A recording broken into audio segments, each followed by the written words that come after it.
আসসালামু আলাইকুম। আজকে আমরা দেখব কিভাবে ডোমেন হোস্টিং কেনার পর আমরা আমাদের ওয়ার্ডপ্রেস ওয়েবসাইট ইনস্টল করব। প্রথমে আমরা আমাদের প্যানেলে চলে যাব।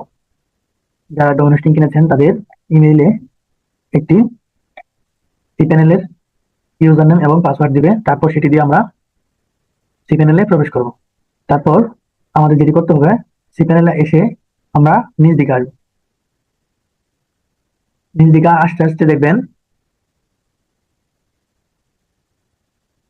সফটওয়্যার অ্যাপ ইনস্টলার এই লেখাটি যখন দেখবেন তখন আপনি এর নিচে দেখবেন যে ওয়ার্ডপ্রেস একটা লোগো দেওয়া এবং নিচে ওয়ার্ডপ্রেস লেখা, এটাতে ক্লিক করবেন।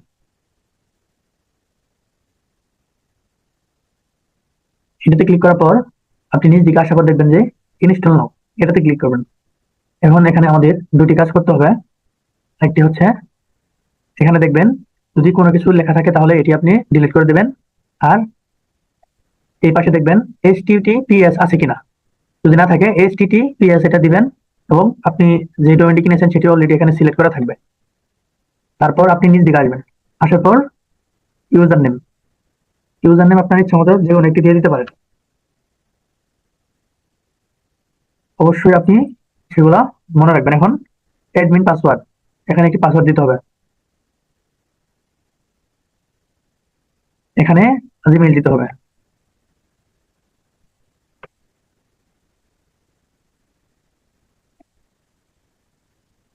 এখানে আমি একটি জিমেইল দিয়ে দিয়েছি, এখানে একটি পাসওয়ার্ড দিতে হবে, অবশ্যই স্ট্রং পাসওয়ার্ড দিতে হবে।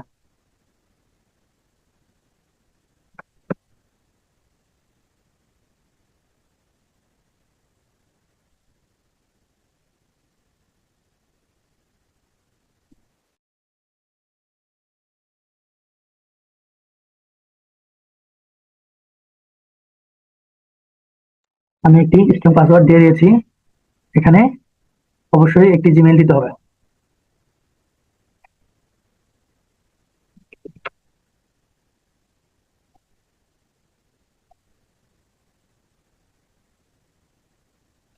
সবকিছু হয়ে গেলে এখানে ইনস্টল দিতে হবে।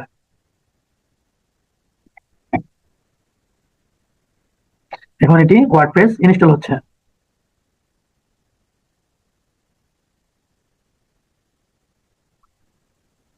আমার ওয়ার্ডপ্রেসটি ইনস্টল হয়ে গেছে। এখন আপনি দেখতে পাচ্ছেন এখানে একটি ইউআরএল আছে, এটার উপরে ক্লিক করবেন, রাইট বাটনে ক্লিক করে ওপেন নিউ ট্যাবে নেবেন।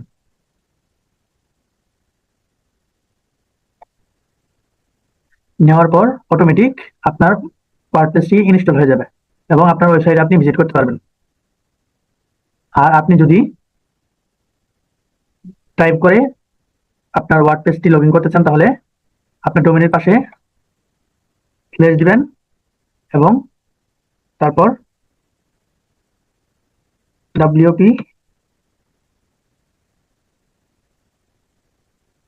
অ্যাডমিন,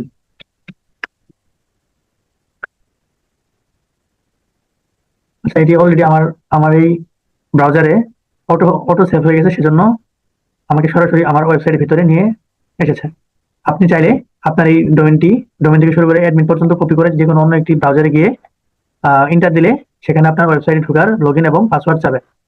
আপনি কিছুক্ষণ আগে যেটি দিয়ে আপনার ওয়ার্ডপ্রেস ওয়েবসাইটটি ইনস্টল করলেন, আপনি সেই লগইন পাসওয়ার্ড দিয়ে আপনার ওয়েবসাইটে প্রবেশ করতে পারবেন। অবশ্যই পাসওয়ার্ডগুলো কোনো খাতায় লিখে রাখবেন। আজকের ভিডিওটি এ পর্যন্তই। আমরা আরো বিস্তারিত আলোচনা করব কিভাবে শুরু থেকে ওয়েবসাইট ডিজাইন করতে হবে। আশা করি ভিডিওটি যদি ভালো লেগে থাকে অবশ্যই চ্যানেল সাবস্ক্রাইব এবং আপনার মূল্যবান মন্তব্যটি লিখবেন।